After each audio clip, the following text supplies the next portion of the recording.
சிதிவிநாயகமூர்த்திக்கு ஜெய். வெற்றிவேல் முருகனுக்கு ஹரோஹரா. ஸ்ரீ குருப்யோ நமஹ. Namas Sarvebhyaha and welcome to episode 7C of our series அழகு முருகன். பூர்வ சரித்திரத்தில், அதாவது in episodes 7A and 7B, Tiruchengode வேலவனின் கருணையினால் பூனாச்சி புதூரில் அவதாரம் செய்த நம் அர்த்தநாரி பழனியாண்டவனின் அருளை பெற்று மைசூர் சுவாமிகளான கதையையும், நம் மைசூர் சுவாமிகள் ரமண மகரிஷி மற்றும் சேஷாத்ரி சுவாமிகளுடைய அனுகிரகத்துடன் வடதேச யாத்திரை சென்று சச்சிதானந்த சுவாமிகளான சரித்திரத்தையும் பார்த்தோம்.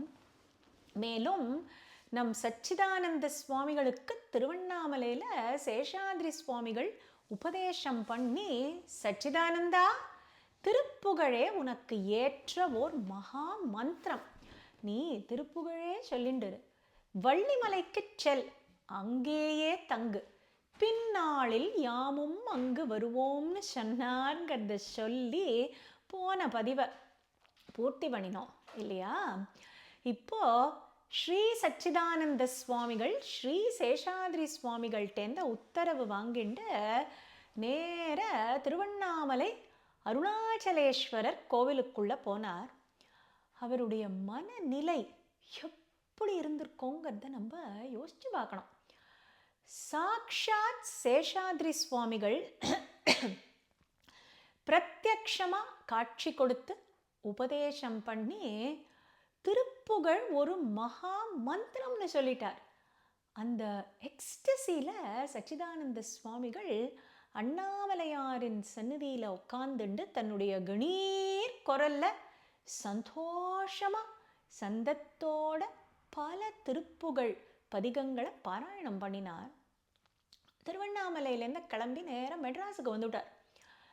மெட்ராஸில் டவுனுக்கு போய் கந்தக்கோட்டத்து கந்தசுவாமியை கண்குளிர தரிசனம் பண்ணினார்.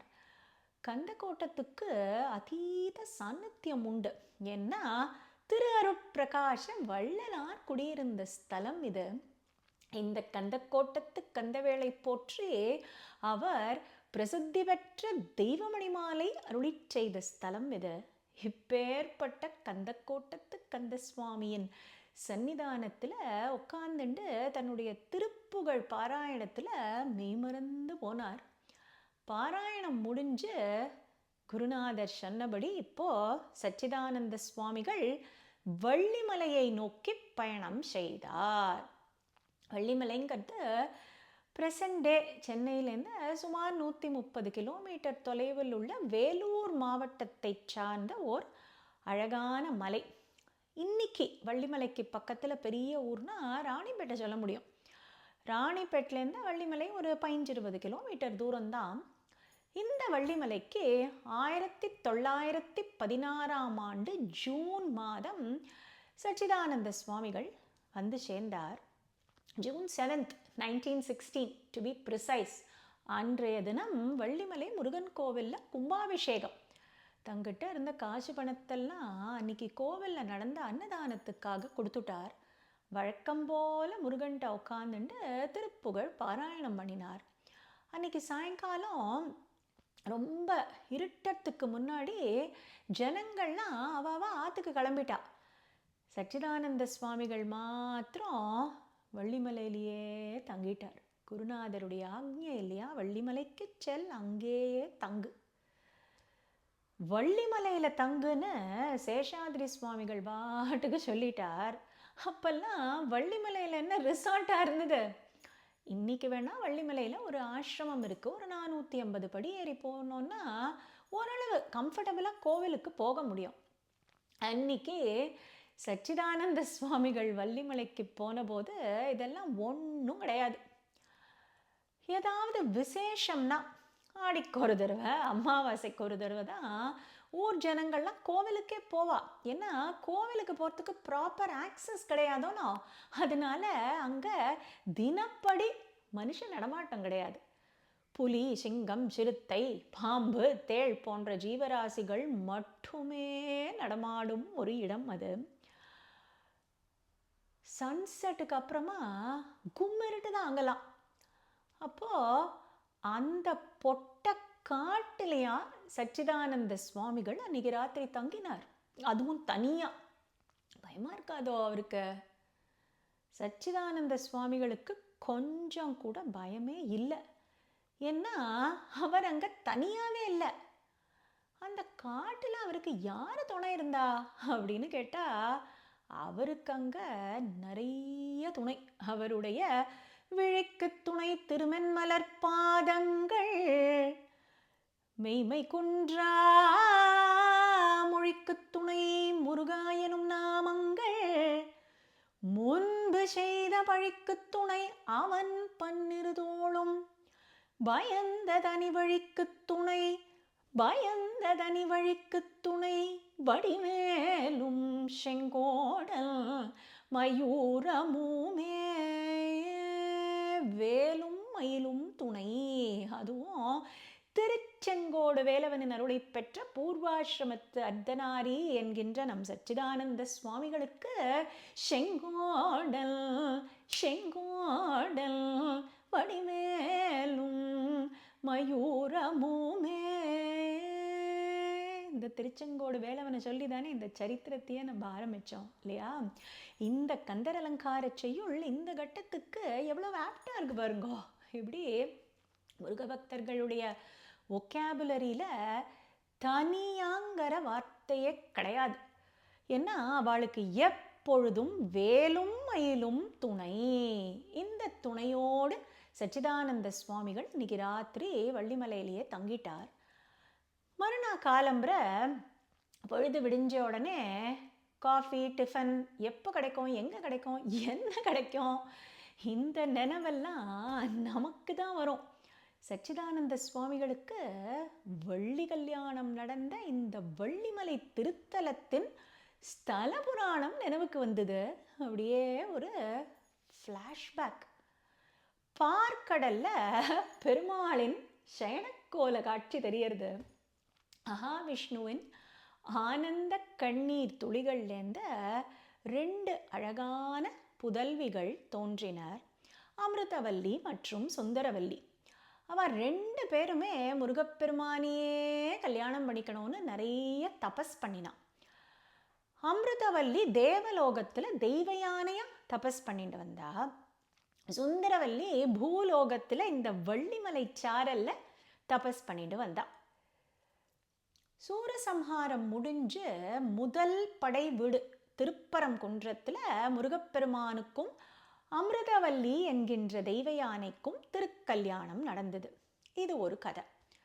மற்றொரு சமயம் கண்வ முனிவருடைய சாபத்தினால மகாவிஷ்ணு பூலோகத்தில் ஒரு சிவ முனிவரா அவதாரம் பண்ணினார். இதே வள்ளிமலை சாரல்ல அந்த சிவ முனிவர் தபஸ் பண்ணிட்டு இருக்கச்சே மகாலட்சுமி ஒரு அழகான மான் வடிவத்தில் அங்கே வந்தா. அம்மானை நோக்க அந்த மான் ஒரு அழகான பெண் குழந்தையை ஈன்றெடுத்தது. அப்போ அங்கே தபஸ் பண்ணிட்டு இருந்த சுந்தரவல்லியே அந்த அழகான பெண் குழந்தையின் உருவத்தை பெற்றாள்னு சரித்திரம். அந்த மான் இந்த பெண் குழந்தைய பார்த்துவிட்டு இது நம்ம இனமா இல்லையேன்னு பயந்து போய், மான்னாலே பயந்த சுபாவம் இல்லையா, அங்கே ஒரு குழி இருந்தது. அந்த குழிக்குள்ள இந்த பெண் குழந்தைய போட்டுவிட்டு அந்த மான் ஓடி போயிடுது. அந்த சமயம் எதிர்ச்சையா வள்ளிமலைக்கு பக்கத்தில் இருக்கிற ஷீரோரில் வாழும் வேடுவர் குலத்துக்கு தலைவனான நம்பிராஜன் அவனுடைய ஆழ்படையோட அங்கே வந்தான்.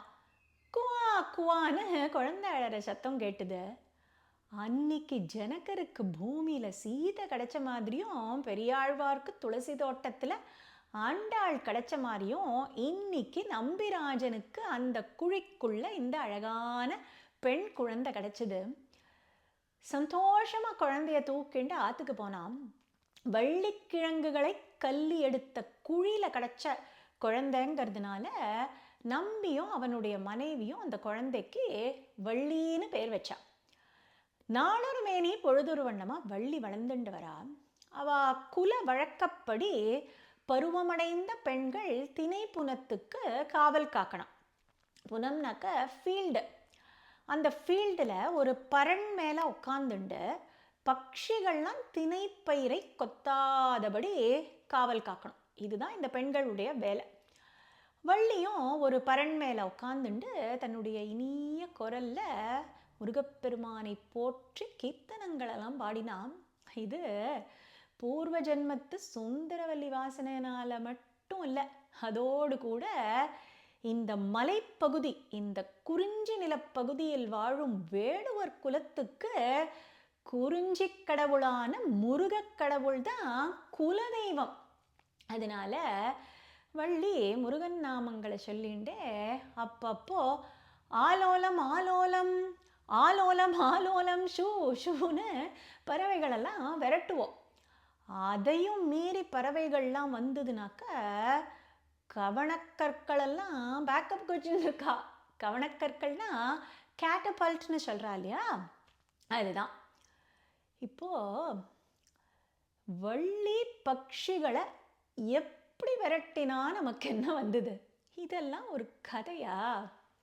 மேலோட்டமாக பார்த்தோம்னா நமக்கு அப்படிதான் தோணும். ஆனால் இந்த வள்ளியின் சரித்திரத்தில் தடுக்கி விழுந்தா தத்துவங்கள் தான். வள்ளி கல்யாணமே ஒரு யுவாக்கும் ஒரு யுவதிக்கும் நம்ம ஆத்துலலாம் நடக்கிற மாதிரி ஒரு கல்யாணம் கிடையாது.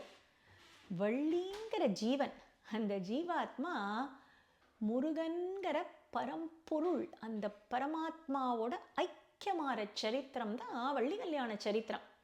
இந்த ஐக்கியத்துக்கு ஒரு நல்ல குருநாதருடைய வழிகாட்டுதல் ரொம்ப அவசியம். ஆமாம், வள்ளி கல்யாணத்தில் யார் இந்த குருநாதர்? வெயிட் பண்ணுங்க, இன்னும் ஒரு நிமிஷத்தில் வந்துடுவார். அதுக்குள்ள நம்ம வள்ளி திணைப்புனம் காவல் காத்த சம்பவத்துக்கு திருமுருக கிருபானந்த வாரியார் சுவாமிகளுடைய சுவாரஸ்யமான வியாக்கியானத்தை பார்ப்போம். அவர் சொல்லுவார், பக்திங்கிற கவனியில் முருகன் நாமங்கள்ங்கிற கற்களை வச்சுண்டு அந்த கற்களையே வீசி எரிஞ்சு காமம், குரோதம், மோகம், லோபம், மதம், மாத்சரியம் என்கின்ற 6 பறவைகளும் மனசுங்கிற திணைப்பயிரை கொத்தாதபடி வள்ளி திணைப்புனம் காவல் காத்து வந்தாள். இப்படி வள்ளி திணைப்புனம் காவல் காக்கிற அழக திரிலோக சஞ்சாரியான நாரத மகரிஷி கவனிச்சுண்டே வந்தார். ஆமாம், நாரதருக்கு தான் வள்ளி கல்யாணத்தில் குருஸ்தானம். நாரதர் இப்போது வள்ளிமலையிலேருந்து நேர திருத்தணிக்கு போனார். இன்றைக்கெலாம் இருந்தால் ஒரு 40 கிலோமீட்டர் தானே டிஸ்டன்ஸ். திருத்தணி முருகனை வணங்கி சுந்தரவல்லியே வள்ளிமலையில் வள்ளியா திணைப்புனத்துக்கு காவல் காத்துண்டு வரா. தேவரீர் அவளை தடுத்தாட்கொள்ள வேண்டும்னு நாரதர் முருகனுக்கு ஞாபகப்படுத்தினார். உடனே திருத்தணி முருகன் கொஞ்சம் கூட தாமதமே இல்லாமல் ஜல்லுன்னு தன்னுடைய மயில் வாகனத்தில் ஏறி உக்காந்துட்டு திருத்தணியிலேருந்து வள்ளிமலைக்கு வள்ளி இருக்கிற திணைப்புனத்துக்கு இப்போ வந்துட்டான். ஒரு யுவாவா, ஒரு வேடுவனுடைய வேஷத்தை தரிச்சுண்டு வள்ளிக்கிட்ட போய் மெதுவாக பேச்சு கொடுத்தான். யாருமா நீ? இவ்வளவு திவ்யரூப லாவண்யத்தோட இருக்கிற ஒன்றை இங்கே தனியாக அப்படி உக்காத்தி வச்சிருக்காளே. இங்கே இருக்கிற வேடுவர்களுக்கெல்லாம் பிரம்மா கொஞ்சம் கூட அறிவையே படைக்கல போல இருக்க. கச்சியப்பர் சொன்னார், ஆய்ந்திடும் உணர்ச்சி ஒன்றும் அயன் படைத்திலன் கொல் என்றான். ஆய்ந்திடும் உணர்ச்சி, ஆராய்கின்ற திறன், இன் ஷார்ட் அறிவு. ஆய்ந்திடும் உணர்ச்சி ஒன்றும் அயன், அயன்னாக்க பிரம்மா, அயன் படைத்திலன் கொல் என்றான். இப்படி கச்சியப்பருடைய கந்தபுராணத்து செய்யுள்ளேருந்து 2 வரிகள் இது. இந்த வேடுவன் பேசிண்டே போனான். இப்படி வள்ளி இதுக்கெல்லாம் பதிலே பேசலை. அவ பாட்டுக்கு குனிஞ்ச தலை நிமிராமல் இருக்கா. இப்போ இந்த வேடுவன் வள்ளியை பார்த்து, உன் பேர் என்னம்மா? ஆஹா, இவகிட்ட இந்த பதிலே வரல. உன் பேரை சொல்ல வேண்டாம், உன்னுடைய ஊரோட பேரையாவது எனக்கு சொல்ல. ஆஹா, நோ ரெஸ்பான்ஸ். உன் பேரையும் சொல்ல வேண்டாம், ஊரையும் சொல்ல வேண்டாம், உன் ஊருக்கு போகிற வழியையாவது சொல்லேம்மா. அசைச்சு கொடுக்கல வள்ளி. இந்த வேடுவனும் விடறதா இல்லை. இப்போ அவன் இன்னுமே நிர்பந்தப்படுத்தி பேசினான். மொழி ஒன்று புகழாயாயும் முறுவலும் புரியாயாயும் விழி ஒன்று நோக்காயாயும் விரகமிக்க உழல்வேன் உய்யும் வழி ஒன்று காட்டாயாயும் மனமும் சற்று உருகாயாயும் பழி ஒன்று நின்பால் சூழும் பராமுகம் தவிர்த்தி என்றான். பராமுகமா இருக்காதமா, என்கிட்ட முகம் கொடுத்து ஒரு வார்த்தையாவது பேசு, கொஞ்சமாவது புன்முறுவல் செய், ஒரு கண்ணாலையாவது என்ன பாரு. விழி ஒன்று நோக்காயாயும் நீ என்னை பார்த்து ஒரு வார்த்தை கூட பேசலைன்னா நான் விரகதாபத்தில் தவிப்பேன். விரகமிக்க உழல்வேன். கேட்கறதுக்கு ஒரு யுவாவின் பிதற்றம் போல தோணும். ஆனால் இங்கே அர்த்தம் என்ன? பக்தன் நம்மளை பார்த்து ஒரு வார்த்தையாவது பேச மாட்டானான்னு பகவான் ஏங்குறானா. அதுதான் இங்கே பாவம்னு பிரம்மஸ்ரீ ஸ்ரீ சுந்தர்குமார் அவர்கள் சொல்லுவார். அவர் ஸ்கான்னு சொல்றச்சே இந்த கந்தபுராண செய்யுளுக்கு நிறைய திருஷ்டாந்தங்களோட அர்த்தம் பண்ணுவார் இன் இஸ் இன்இமிட்டபிள் ஸ்டைல். இப்போ வேடுவன்ட்ட வருவோம். விரகதாபத்தில் தவிக்கிறேன்னு சொல்லியும் கூட இவ வாயே திறக்க மாட்டேங்கிறாளே. இது வருமா, நான் உயர்த்துக்கு நீ ஒரு வழியும் காட்டாம என்னை பார்த்து கொஞ்சம் கூட மனசு உருகாம இருந்தேன்னா அந்த பழி உனக்கு தான் வரப்போறது. போ ஒய்யும் வழி ஒன்று காட்டாயாயும் மனமும் சற்று உருகாயாயும் பழி ஒன்று நின்பால் சூழும். வள்ளி என்ன பண்ணுவோம் பாவம், அவ பாட்டுக்கு திணைப்புணத்தில் காவல் காத்துட்டு இருந்தா. வலுவலே இந்த வேடுவன் அவகிட்ட போய் பேச்சு கொடுத்து அவ குலத்தில் இருக்கிற வேடுவர்களுக்கெல்லாம் பிரம்மா கொஞ்சம் கூட அறிவியே படைக்கலன்னெல்லாம் வேற சொல்லி, நீ என்ன பார்க்காம பேசாம முன்முறுவல் புரியாம வழிகாட்டாம கொஞ்சம் கூட மனசு உருகாம இருந்தேன்னா பழி ஒன்று நின்பால் சூழும். வள்ளி மேல பழி வரும்னு சொல்றானே இந்த வேடுவன். என்ன பொருள் இங்க? இந்த வரி, அதாவது பழி ஒன்று நின்பால் சூழுங்கிற வரிக்கு கீழே கோடு போட்டு படிக்கணும்னு சொல்லுவார் வாரியார் சுவாமிகள்.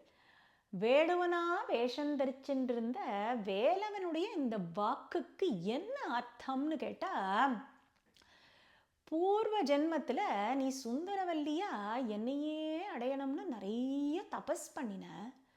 பூலோகத்தில் நீ திணைப்புணத்துக்கு காவல் காத்துண்டிருக்கச்சே யாம் உம்மை தடுத்தாட்கொள்வோம்னு நான் உனக்கு ஒரு வரன் கொடுத்தேன். டான்னு நான் இங்கே வந்துட்டேன்.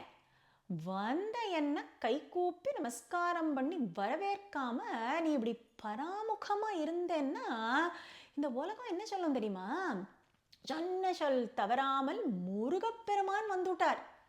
வள்ளிதான் அவரை வணங்கி அருள் பெறவில்லை. அதனால சுவாமி மேல ஒரு குற்றமும் இல்லை, குற்றமெல்லாம் வள்ளியின் மேலே என்று பழி ஒன்று நின்பால் சூழும் பராமுகம் தவிர்த்தி என்றான். கச்சியப்பருடைய கந்தபுராண செய்யுளுக்கு வாரியார் சுவாமிகளுடைய வியாக்கியானத்தை பிரமாணமாக வச்சுண்டு இப்போ சொன்னோம். அங்கே திணைப்புனத்துக்கு போகிற வழியில் டோம் டோம் டோம் டோம்னு ஒரு சத்தம் கேட்கறது. நம்பிராஜன் படைசூழ வாத்திய கோஷங்களோட வள்ளியை பார்க்கறதுக்காக வந்துட்டு இருக்கான். நம்பி திணைப்புனத்துக்குள்ள நுழையறதுக்கு முன்னாடி அந்த வேடுவன் நின்றுட்டு இருந்த இடத்துல அந்த வேடுவனுக்கு பதிலாக இப்போ ஒரு வெங்கை விருட்சம் நிற்கிறது. நம்பி வள்ளியை பார்த்து குஷலமெல்லாம் விசாரிச்சுட்டு அவன் சாப்பிட்றதுக்கு பழங்களும் தேனும் திணைமாவும் கொடுத்தான். அவன் கூட வந்த ஆளொத்தம் இந்த வேங்கை விருட்சத்தை பார்த்துட்டு, இது புதுசாக இருக்கே, நேற்றுக்கு நான் இங்கே வந்தபோது கூட இந்த மரத்தை பார்க்கலையே, ஏதோ சரியில்லை, இந்த மரத்தால் வள்ளிக்கு ஏதாவது ஆபத்து வந்துவிட போகிறது, இந்த மரத்தை நம்ம வெட்டிடுவோன்னு வாழ உருவிட்டான். நம்பி அவனை தடுத்து நிறுத்தி, மரத்தை வெட்டாதப்பா, இந்த மரம் வள்ளிக்கு நிழல் கொடுக்கும், அவன் இங்கே தனியாக இருக்காளோனோ, அது பேச்சு துணையாக இருந்துட்டு போட்டோம். ஒரு வேடுவன் இந்த நம்பிக்கை கூட அன்னிக்கே மரங்களெல்லாம் வெட்டக்கூடாதுங்கிற விஷயம் தெரிஞ்சிருந்தது. இப்போது நம்பி கிளம்பி போனான். நம்பி தலை மறையறது, இந்த வேடுவனுடைய தலை இப்போ தெரியறது. இப்போ தான் வள்ளி பேச ஆரம்பித்தா. நான் இங்கே தனியாக இருக்கச்சே நீங்கள் இங்கே இருக்கிறது எனக்கும் நல்லதில்லை, உங்களுக்கும் நல்லதில்லை, முதல்ல இங்கேருந்து கிளம்பி போங்கோ சொல்லி வாயை மூடலை. டோம் டோம் டோம் டோம் நம்பி வந்துட்டான். ஏதோ மறந்து போயிட்டான் போல இருக்கு, அவன் திரும்பி வந்திருக்கான். இப்போ அந்த வாலிபனான வேடுவன் நின்றுட்டு இருந்த இடத்துல ஒரு வயசான சிவனடியார் நின்றுட்டு இருக்கார். உடம்பெல்லாம் பஸ்மா, கழுத்தெல்லாம் ருத்ராட்சம், வாக்குல சிவநாமா, அவருடைய இடுப்பில் ஒரு விபூதி பைய கட்டி தொங்க விட்டுருக்கார். நம்பியை பார்த்தோன்னே இந்த சிவனடியார் பூர்வ பாஷையாக அவங்கிட்ட போய், இந்தாப்பா விபூதி பிரசாதம்னு கொடுத்தார். நம்பியும் அதை வாங்கிட்டுண்டு கை கூப்பி அவரை நமஸ்காரம் பண்ணி, யார் நீங்கள், இந்த மலைக்கு எதுக்காக வந்திருக்கேள், உங்களுக்கு ஏதாவது உதவி பண்ணணும்னா சொல்லுங்கோ, நான் பண்ணுறேன். இந்த சிவனடியார் சொன்னார், அதை பாருப்பா, நான் க்ஷேத்ராடனமாக பல புண்ணிய தீர்த்தங்களில் நீராடிண்டு வரேன். இந்த மலையில் குமரி தீர்த்தம்னு ஒரு தீர்த்தம் இருக்கிறதா கேள்விப்பட்டேன், என்னை அங்கே கொண்டு போய் விட்டுவிடேன். நம்பி சொன்னால், நான் இத்தனை வருஷமாக இங்கே தானே இருக்கேன், இங்கே குமரி தீர்த்தமெல்லாம் கிடையாதே. சிவனடியார் சொன்னார், உனக்கு என்னப்பா தெரியும், நீ நேற்றுக்கு தானேப்பா வந்த, புராணத்தில் சொல்லியிருக்க. இப்போது நம்பியே கொஞ்சம் கன்ஃபியூஸ் ஆயிட்டான். நானே இந்த ஆட்களோட போய் அந்த குமரி தீர்த்தம் எங்கே இருக்குன்னு பார்த்துட்டு வரேன், அது வரைக்கும் நீங்கள் இங்கேயே இருங்கோ, என்னுடைய பெண் வள்ளி உங்களுக்கு சுஷ்ரூஷை பண்ணுவோம், வள்ளி தாத்தாவை பார்த்துக்கோமா சொல்லிட்டு நம்பி கிளம்பிட்டான். இங்கே கூட வாரியார் சுவாமிகள் ரொம்ப ஹாஸ்யமாக சொல்லுவார், நம்பி இந்த வயசான சிவனடியாரை நம்பி வள்ளியை விட்டுட்டு போனா அப்படின்னு. இப்போது இந்த சிவனடியார், வள்ளி எனக்கு ரொம்ப பசிக்கிறதுமா, சாப்பிட்றதுக்கு இங்கே என்ன கிடைக்கும், திணைப்புனத்துக்கு நட்ட நடுவில் தாட்டு இலை போட்டு வடை பாயசத்தோடையா வள்ளியால் சாப்பாடு போட முடியும். அவள் அந்த திணை மாவில் கொஞ்சம் தேனை விட்டு அதை நல்லா பிசைஞ்சு இப்படி பைட் சைஸ் உருண்டையாக பிடிச்சி அந்த சிவனடியார்கிட்ட கொடுத்தா. அவரும் ஒரு 4-5 உருண்டையை கடகடன்னு முழுங்கிட்டு, இப்போது நெஞ்சடைக்கிறது, குடிக்கிறதுக்கு தண்ணி கொடுன்னு கேட்டார். வள்ளி சொன்னால், குடிக்கிறதுக்கு தண்ணி வேணும்னா பக்கத்தில் ஒரு சுனை இருக்குது, நடந்து தான் போனோம், வாங்க போகலான்னு நடத்தி கூட்டிகிட்டு போனான். சுனை வந்தது. அந்த சுனைக்குள்ளே இந்த சிவனடியார் இறங்கினார்.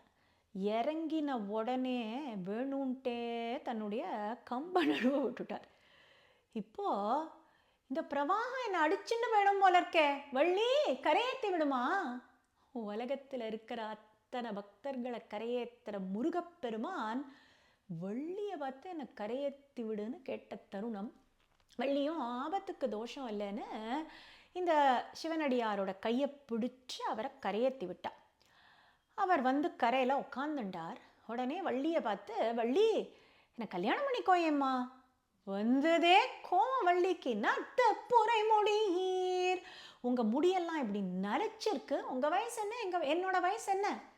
நீங்கள் இப்படி பேசுகிற பேச்சினால உங்கள் சிவனடியாரோட கூட்டத்துக்கே ஒரு பெரிய பழி வந்துடுத்து. முருகப்பெருமான் இப்போ பார்த்தான், இவளை கல்யாணம் பண்ணிக்கிறதுக்குள்ளே இன்னும் நம்மளுக்கு எத்தனை விக்னங்கள் வரப்போகுதோ. இப்போது அந்த சிவனடியார் நைஸாக பேச்சை மாற்றிட்டார். வள்ளி, நீ தனியாக இந்த காட்டில் இருக்கியேம்மா, உனக்கு பயமாக இருக்காதாம்மா? மிருகங்கள்லாம் வருமே. வள்ளி சொன்னா, நான் பிறந்ததுலேருந்து இங்கே தானே தாத்தா இருக்கேன், எனக்கு என்ன பயம்? இல்லைம்மா, புலி சிங்கம்லாம் வந்தா நீ என்ன பண்ணுவ? ஒரு பயமும் கிடையாது தாத்தா. பெரிய பெரிய நாகங்கள் பாம்புகள்லாம் வருமேம்மா, அதெல்லாம் என்ன ஒன்றும் பண்ணாது தாத்தா. யானை வந்தா என்னம்மா பண்ணுவ? ஃப்ரீஸ் ஆயிட்டா வள்ளி இப்போ அப்படியே. தாத்தா, அந்த பேரை மட்டும் சொல்லாதீங்கோ, ரொம்ப பயம். இப்போதான் முருகப்பெருமானுக்கு புரிஞ்சுது, அடடா, அண்ணாவை பிரார்த்தனை பண்ணாமல் இவ்வளவு பெரிய திருவிளையாடலை நம்ம ஆரம்பிச்சிட்டோமே. முருகப்பெருமான் மனசால விநாயக பெருமானை ஸ்மரிக்க உடனே அங்க வள்ளி விவாக காரணஸ்ய குருகுக பூஜிதஸ்ய வல்லப நாயகஸ்ய. தீட்சிதருடைய பேகட கிருதி இது. வள்ளி விவாக காரணஸ்ய, வள்ளியின் விவாகத்துக்கு காரணமாக இருந்த விநாயக பெருமான் இப்போ ஒரு யானையின் வடிவத்தில் அங்கு தோன்ற, வள்ளி அந்த யானையை பார்த்து பயந்து போய் கணமூடிட்டு தலை தெறிக்க ஓடினா. கொஞ்சம் தூரம் போய் கண்ணை திறந்து பார்த்தா அந்த சிவனடியார் நின்றுட்டு இருந்த இடத்துல இப்போ கலியுக வரதன் கண் கண்ட தெய்வமாய் காட்சி அளிப்பது. பழனிமலையில் இல்லை, இப்போ இங்கே வள்ளிமலையில் 6 முகங்கள் 12 தோள்கள், கையில் கூர்மையான வேலாயுதத்துடன் முருகப்பெருமான் தன்னுடைய மயில் வாகனத்தில் உட்காந்துட்டு வள்ளிக்கு காட்சி கொடுத்தான். வள்ளி அந்த கண்கொள்ளா காட்சியை பார்த்து இப்போ கைகூப்பி சாஷ்டாங்கமாக நமஸ்காரம் பண்ணி, நீங்கள் வேடுவராக வந்தேள், விருட்சமாக வந்தேள், விருத்தராக வந்தேள், நான் தெரிஞ்சுக்காமல் போயிட்டேனே அப்படின்னாலாம். தக்க சமயத்தில் ஒரு நல்ல வேளையில் யாம் உம்மை திருமணம் செய்து கொள்வோம்னு முருகப்பெருமான் சொல்ல, அந்த நல்வேளை தன்னில், அந்த நல்ல வேளை இப்போவே வந்துடுத்து. அன்புடை குரவர் கோமான், குரவர்களுக்கு கோமானாகிய நம்பிராஜன் கந்தவேள் பாணி தன்னில், கந்தவேளுடைய திருக்கரத்தில் கன்னிகை கரத்தை நல்கி வள்ளியின் கரத்தை வைத்து நந்தவமாகி வந்த நங்கையின் நயப்பால் இன்று, எங்கள் மாபெரும் தவத்தால் வந்த வள்ளியை இன்று தந்தனன் கொள்க என்று, தந்தேன் பெற்றுக்கொள் என்று தன் புனல் தாரை வைத்தான். நம்பிராஜன் வள்ளிய கன்னிகாதானமாக இப்படி தாரை வார்த்து கொடுக்க, நாரதரே புரோகிதரா சகல உபகரணங்களோட இந்த விவாகத்தை நடத்தி வச்சார். முருகப்பெருமானும் வள்ளி பிராட்டியும் மணமேடையில் உட்கார்ந்துட்டு இருக்கிற அந்த கண்கொள்ளா காட்சியை பார்த்துட்டு அந்த வேடுவர் குலத்து பெண்களெல்லாம் சந்தோஷப்பட்டு வள்ளி கல்யாணம் பாடினாலாம். கோயில் மொழி கயல் விழி தூகிரித சிலை நூதல் எழுதிட ஆரிய எழில் மடமகள் வஞ்சி வள்ளி கல்யாண வைபோகமே முருகன் கல்யாண வைபோகமே.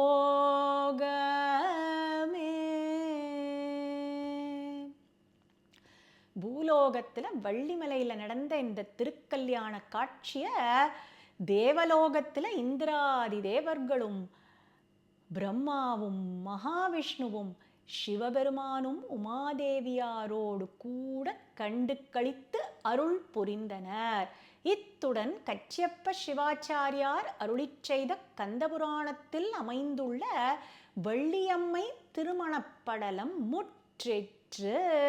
இந்த காட்சிகளெல்லாம் நம்ம சச்சிதானந்த சுவாமிகளுக்கு அந்த ஃப்ளாஷ்பேக்ல தெரியறது. அவர் புலகாங்கிதத்துடன் ஆஹா, வள்ளி கல்யாணத்தை அப்படி அனுபவிக்கிறதுக்காக தான் குருநாதர் நம்மள வள்ளிமலைக்கு செல், அங்கேயே தங்குன்னு சொன்னார் போல இருக்கு. இந்த வள்ளிமலையில நமக்காக இன்னும் என்னெல்லாம் அதிசயங்கள் காத்துண்டு இருக்கோன்னு நினைச்சுண்டார். இப்படி நம்ம சச்சிதானந்த சுவாமிகள் வள்ளிமலையில் அனுபவித்த மற்ற அதிசயங்களை நாமும் அடுத்த பதிவில் அனுபவிப்போம். வெற்றிவேல் முருகனுக்கு அரோஹரா. ஸ்ரீ குருப்யோ நமஹ.